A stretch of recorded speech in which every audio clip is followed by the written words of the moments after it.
এমন এক ঘটনা ঘটছে যা এখন আমার বলতেও লজ্জাজনক।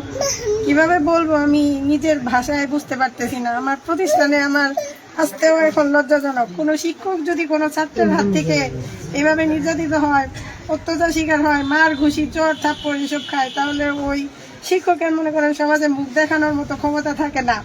আজকে আমি তারই একজন শিকার। আগামীকালকে একটা এমন ঘটনা ঘটছিল, গতকালকে সেই ছেলেটা আমার কাছে পড়তো, আরো 3 জন আমার সাথে একসাথে পড়তো। তারা কিছুদিন আমার কাছে পড়ছে, পরে হঠাৎ করে প্রাইভেটে যায় না। তাদের বেসে একজন সাথে যাইতো, সে হঠাৎ করে বৃষ্টির দিন একদিন আমার কাছে গেছে, যে বলতেছে ম্যাডাম প্রাইভেট পড়বো, আসছি আমি। পরে আমি বললাম যে আর বাকি 2 জন আছে, ওই বাকি 2 জন কোথায়, ওই 2 জনকে নিয়ে আসো। ওই বাকি 2 জন ছাড়া তো এইভাবে পড়ানো যায় না, অনেক কষ্ট হয়ে যায় একা একা পড়াইতে। তো ছেলে বললো স্যার ম্যাডাম মেহেদি আসে না তো, দপ্তরির ছেলে, ম্যাডাম আপনি একটু তারে ফোন দেন, ফোন দিয়ে আপনি একটু জিজ্ঞেস করেন যে কেন আসে না। পরে আমি বললাম যে আচ্ছা ঠিক আছে দাও, আমি ফোন দিছি। ফোন দিয়ে বললাম এইভাবে যে আসো না, সায়েন্সের পড়া তোমরা তো পারবা না, একদিন স্কুলে আসো, 7 দিন স্কুলে আসো না, কিভাবে পড়বা? যদি পরীক্ষায় ফেল করো তাহলে কিন্তু আমি পাশ করাই দিতে পারবো না। তোমার আব্বা 1000 রিকোয়েস্ট করেও যদি যে আমার ছেলেটারে পাশ করাই দিন, আমি কিন্তু তোমার পাশ করাই দিব না। তারপরে উত্তরে সে আমার জবাব দিল, ম্যাডাম আপনি কেমন ক্ষমতা, আপনি আমার ফেল করায় দেওয়ার, আপনি করায়েন।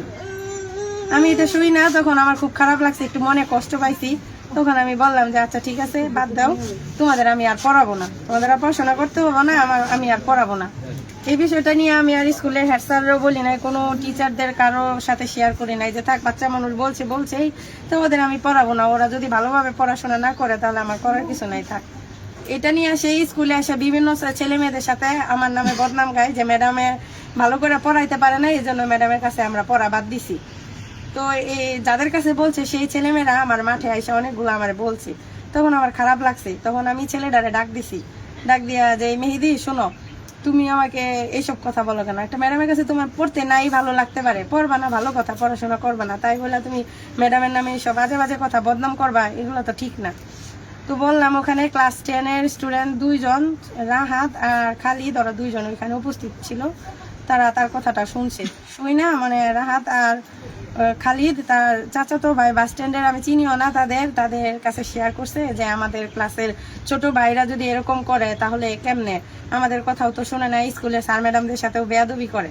তারপর জুবাইর নাকি জানি নাম, ওই ছেলেটা আইসা স্কুলে ওই মেহেদিকে ডাইকা নেয়, ক্লাস থেকে ডাইকা নিয়ে তাকে অনেক কিছু নাকি বলে, যে আমরা জীবনেও স্যারদের সাথে এভাবে করি না, বিগত কত বছর হয়েছে আমরা রাস্তা দিয়ে সাইকেল চালায় যখন আমরা স্কুলে যখন গেছি, স্যারদের সামনে পাইছি, আমরা সাইকেল থেকে নাইমা সালাম দিয়ে হাইট আমরা গেছি, এতটুকু সম্মান করছি, আর তোমরা স্যার ম্যাডাম দিয়ে সম্মান করো না, বড় ক্লাসে সিনিয়রদের ছেলেদের মানো না, এগুলো বললে অনেক কিছু বলছে।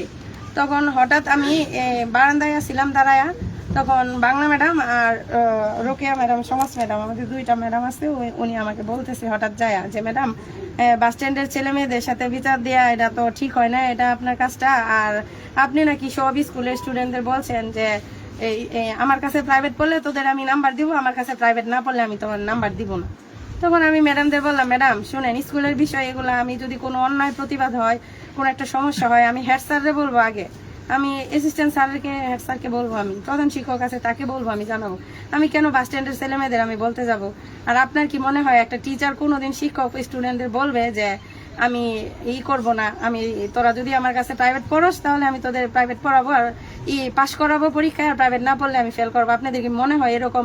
কয় আপনার বিরুদ্ধে সবাই বলতেছে, ওই এক ম্যাডামে বললো, বাংলা ম্যাডামে বললো যে আপনার বিরুদ্ধে সবাই বলতেছে ক্লাসের। আমি বলছি কোন ছেলে মেয়েরা বলে, যান আমি যাই, সবার সাথেই আমি কথা বলি, আপনাদের আমি দেখাই, জিজ্ঞেস করি সবার সামনে। তো এখানে আমাদের এই ক্লাসে 9ম শ্রেণীতে আমাদের সিনিয়র শিক্ষক আনিচ্ছার ধর্ম ক্লাস নিচ্ছিল তখন। তো আমার সাথে রোকেয়া ম্যাডাম আর পারভিন ম্যাডাম আসছিল। আসার পরে তো ক্লাসে আসার পরে আমি 9ম শ্রেণীর সব শিক্ষার্থীদের ওই ম্যাডামদের স্যারদের সামনে জিজ্ঞেস করছি যে তোমাদের কি আমি কখনো বলছি যে আমার কাছে প্রাইভেট পড়লে তোমাদের আমি পাশ করাবো পরীক্ষার, প্রাইভেট না পড়লে পাশ করাবো না? 9ম শ্রেণীর ছাত্রছাত্রীরা বলে না ম্যাডাম, কেউ একটা ছেলে মেয়েও বলতে পারে না যে না ম্যাডাম আপনি তো আমাদের সাথে এরকম ভাবে কোনোদিন কথা বলেন, এগুলো বলেনি নাই। তখন ওই দপ্তরির ছেলে মেহেদি হাত তুলে দাঁড়াইছে। আমি বলছি হাত তুলে দাঁড়াইছে, তুমি কি বলবা? আমি কি বলছি তোমাকে? কই ম্যাডাম আপনি আমাকে পড়াবেন না করছেন, আপনি আমাকে পরীক্ষায় ফেল করাবেন বলছেন, আমাকে ফেল করায় দিবেন, করবেন। পরে আমি বলছি যে ফেল করায় দিব, আমি তোমাকে এটা কখন বললাম যে ফেল করায় দিব? কোনো একটা শিক্ষক কি স্টুডেন্টে চাই যে ফেল করাইতে? আমি তোমাকে এভাবে বলছি যে পরীক্ষায় যদি ফেল করো, ক্লাসে আসো না, স্কুলে আসো না, ভালো করে পড়াশোনা করো না, যদি ফেল করো তোমার আব্বা 1000 রিকোয়েস্ট করলেও আমি তোমাকে পাস করাবো না। উত্তরে তুমি আমার কি কথাটা বলছিলা যে ম্যাডাম আপনি কেমন ক্ষমতা, আপনি আমার ফেল করাইলে করায়েন। তাহলে এইসব কথা বলো। আমার সে চোখ রাগায় ধইরা মানে এমন ভাবে অবস্থা, তুই এর মতো উচ্চারণ করে আমার সাথে চোখ রাগান্বিত করে আমার এমন একটা বাজে গালি দেওয়া শুরু করছে। তখন এটা দেখা আমি মনে করেন কাছে যাই, আমি তার গালে একটা চর দিছি। চর দেওয়ার পরেই সে কি করলো, উল্টা আমার গায়ে চর, আর স্যারদের সামনে, এতগুলো স্টুডেন্টদের সামনে মনে করেন আমার হাতে 4-5টা ঘুষি। আমার হাতে এখনো দেখেন এইভাবে ফুইলা আছে, হাত নিয়ে আমি বোঝা হইতে পারতেছি না। এই মনে করেন আমি আজকে এই ঘটনাটা যদি আজকে অন্য একটা টিচারের কাছে ঘটতো, টিচারের সাথে, এই এলাকার অন্য একটা ম্যাডামের সাথে ঘটতো, তাহলে কি অবস্থাটা হইতো? এই দপ্তরের কি বাড়িঘর আজকে ঠিক থাকতো? কেউ এভাবে ঠিক থাকতে বসে থাকতে পারতেন না। আর আমি এক অন্য দেশ থেকে আসছি দেখে আমার কাছে কেউ নাই একটা পাশে দাঁড়ানোর মতো। খুবই লজ্জাজনক এই বিষয়টা, আমি বলার মতো আমার ভাষা নাই।